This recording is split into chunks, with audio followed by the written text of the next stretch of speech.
Bueno, el programa de doctorado en Historia Latinoamericana de la Universidad Andina pues está complacido de tener entre sus profesores visitantes a la profesora Ishita Banerjee, quien es docente e investigadora en el Centro de Estudios sobre el Asia y el África en el Colegio de México. Bienvenida, Ishita. Gracias. En esta entrevista quisiéramos abordar uno de los tópicos que es central a tu investigación, la cuestión, el empleo de la categoría de género. ¿Cómo crees tú que el empleo del género ha cambiado los estudios del nacionalismo en los años recientes? Todavía falta mucho por hacer. Género es un tema de investigación que me ha metido recientemente, pero sí me apasiona mucho. Y la idea es precisamente redefinir un poquito la historiografía, en el sentido de repensar las categorías, ¿no? Y hacer la historia o historiografía más inclusiva. ¿Y cómo es repensar? ¿Cómo se repiensa? ¿No? No se trata obviamente de incluir solamente a las mujeres. Sí. Se trata de aceptar o empezar con la conciencia de género como algo que constituye las relaciones sociales en la vida. Entonces, si empezamos con este enfoque, el discurso de nacionalismo o la historia de la lucha nacionalista se ve muy diferente de lo que normalmente leemos en la historia, ¿no? Nacional, digamos. Por supuesto, Ishita. También tú eres una exponente muy destacada de la Escuela de Estudios Subalternos. ¿Cómo miras tú cuál ha sido la contribución de esta Escuela de Estudios Subalternos a repensar la historia durante los últimos años? Primero que nada, ellos siempre quisieron negar la posibilidad de crear una escuela, porque insistieron en su pluralidad y heterogeneidad desde el principio. Y aunque digamos que formamos de la tercera generación, en el sentido de Ronezit Guha es el primero, luego sus estudiantes y admiradores quienes formaron el colectivo al inicio de su carrera, era la segunda, y nosotros la tercera, en el sentido de que fuimos muy inspirados, y yo he sido, digamos, estudiante directo de algunos de ellos, como Partha Chatterjee, como Gautam Bhadra, y ha tenido la suerte de conocer a los otros. Cuando éramos todavía en la carrera de licenciatura, se salió el primer volumen de Estudios Subalternos y el libro clásico de Ranjit Guha, Aspectos Elementales, ¿no? De la insurgencia campesina en India colonial. Y la respuesta entre los historiadores que existían más importantes no era muy positiva, que digamos, porque Estudios Subalternos, como saben, empezaron a criticar las corrientes historiográficas existentes. Entonces, eso obviamente no fue muy bien aceptado, ¿no? Al principio. Por otro lado, el libro de Ranjit Guha y sus propuestas de tratar de como recuperar a los subalternos como sujeto de historia para, como ellos decían, para balancear el sesgo elitista en la historiografía nacionalista de India, inspiró a nosotros, que éramos muy jóvenes, apasionados por la historia, y nos abrió como una vista tan nueva, tan acogedora, y todos como que quisimos estudiar y aprender de grupos subordinados, marginados, y darle voz, como se decía. Hemos madurado mucho desde entonces, pero seguimos este impulso de hacer historia o escribir sobre grupos que trabajamos sin convertirlos en objetivos. Es un gran reto, y eso ha sido un impulso, digamos, crítico que ya nos llevamos, digamos, durante toda la carrera. Sí. Bueno, como tú dices, ha sido una contribución formidable. Yo quisiera ahora pasar un poco a tu producción.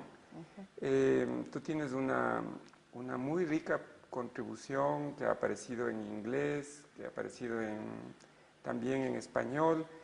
Quisiera referirme a tu último libro, A History of Modern India, una historia, digamos, de la India moderna, publicado por la prestigiosa prensa universitaria de Cambridge, de Inglaterra. Ese trabajo ha tenido una recepción muy, pero muy positiva. Hemos podido, pues, todos mirar la cantidad de comentarios muy positivos que rodean a tu libro. Y ellos dicen, entre todos estos colegas, dicen que tú has logrado poner una historia con procesos abiertos y no cerrados, entre otras características, ¿no? En el que haces un estado de la cuestión, pero también abres nuevos debates y dejas abiertas nuevas dimensiones. Cuéntanos algo de ese trabajo. Bueno, gracias por la pregunta. Fue un gran reto. Era un proyecto muy ambicioso porque fui invitada por parte de la casa editorial, ¿no? Entonces querían, como decían ellos, un libro de texto que va a marcar, digamos, un camino nuevo en la enseñanza de historia de India moderna y en India. Eso era un gran reto y la verdad estaba muy nerviosa, muy nerviosa.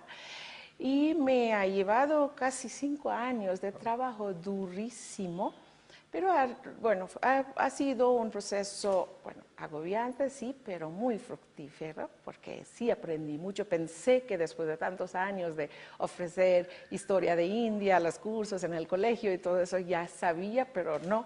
Me di cuenta que bueno, faltaba mucho para conocer. Empecé a ver o revisitar algunos eventos, procesos, análisis con ojos nuevos, y eso es lo que quiero, digamos, proyectar en la historia, ¿no? Primero, que no hay una historia o la historia auténtica, ¿no? La idea es precisamente contar cuentos, digamos, o narrativas que siempre han quedado fuera, ¿no? de historias, digamos, oficiales o no tan oficiales, pero auténticas, que no se pensaban como auténticos, ¿no?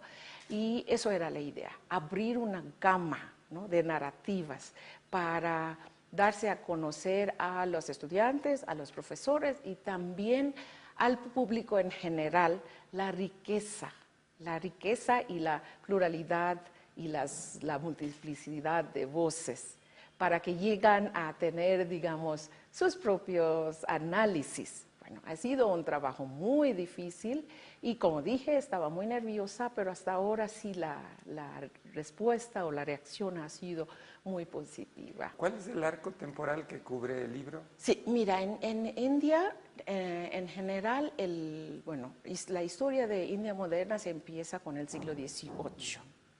Y uno de los debates que incluyo yo es algo muy nuevo sobre el concepto de la modernidad temprana. Es decir, entonces eso, como desde el principio estoy tratando de interrogar el concepto de lo moderno al momento de ofrecer una historia de India moderna. Entonces empiezo con eso. ¿Qué significa ser moderno y cómo y cuándo India empezó a ser moderna, ¿no?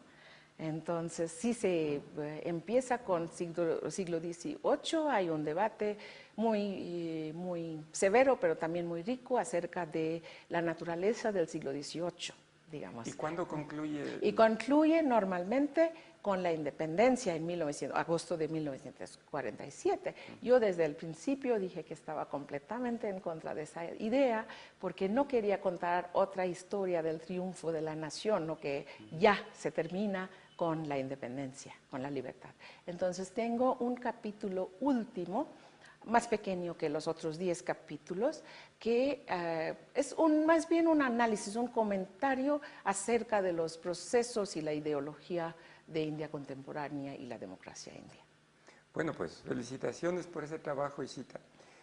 Por último, quisiéramos que nos comentes algo de tu último proyecto de investigación, sobre el cual justamente vas a ofrecer una charla en esta tarde, que vincula, pues, género cultura culinaria y discursos sobre la nación.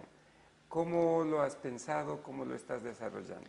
Mira, una vez que empecé a analizar el discurso nacionalista desde perspectiva de género, vi que no solamente las mujeres fueran reconstruidas como íconos de la diferencia cultural, digamos, de la indianidad, ¿no? Como se dice en México, la Virgen de Guadalupe es mexicanidad, es el, ¿no?, ícono de la mexicanidad, pero también al mismo tiempo, cuando estaban tratando de construir una nación, también llega o emerge un discurso sobre la familia y una familia nuclear que no era el caso de la India, que era una familia extendida, estamos hablando de la segunda mitad del siglo XIX y la familia extendida era la norma.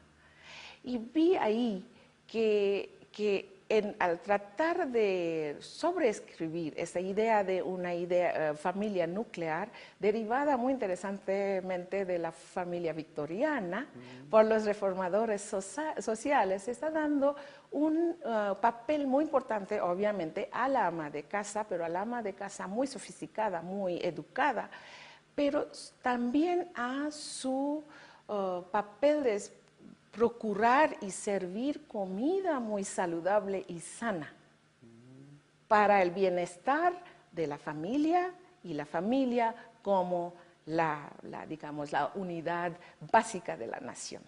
Entonces, eso es lo que me abrió otra vez una vista muy nueva, un camino muy nuevo, y empecé a analizar recetas de libros publicadas en bengalí, los primeros, y manuales domésticos escritos por los hombres, y recetas de libros escritos por hombres y mujeres, y hay diferencias en énfasis y también en lenguaje muy interesantes. Isita, para concluir, quisiera preguntarte, ¿qué ha significado para ti el encuentro con América Latina? Tú trabajas en México, has escrito también sobre algunas temáticas en perspectiva comparada. ¿Qué representa para ti este encuentro con América Latina? Para mí ha sido muy valioso y algo muy rico porque abrió un mundo completamente nuevo, después de que aprendí el castellano también, ¿no? Porque era son sociedades de una colonización o colonialismo muy temprano. Y algo que me ha fijado solo recientemente, pero todavía no he analizado, un colonialismo pre-ilustración. Entonces, en este sentido, me abre un espacio de análisis, pero riquísimo, porque cuando normalmente hablamos de colonialismo, todo se piensa, bueno, para nosotros en India es no solamente tardío, pero post-ilustración y el del Estado moderno. Estamos hablando de cómo llega a un Estado-nación moderno a colonizar a otras partes del mundo y qué hace, cuáles son sus imperativos. Aquí es un colonialismo, no solamente de colones, pero también de un Estado que todavía no había pasado por la ilustración. Entonces, ha sido para mí algo muy enriquecedor. Todavía no ha podido indagar tanto como me gustaría, pero sí, en este sentido, sí ha abierto mucho para... Tienes tantas agendas de investigación frente a ti que esperamos que las desarrolles como mejor te plazca. Pues muchas gracias por esta oportunidad. Muchas gracias.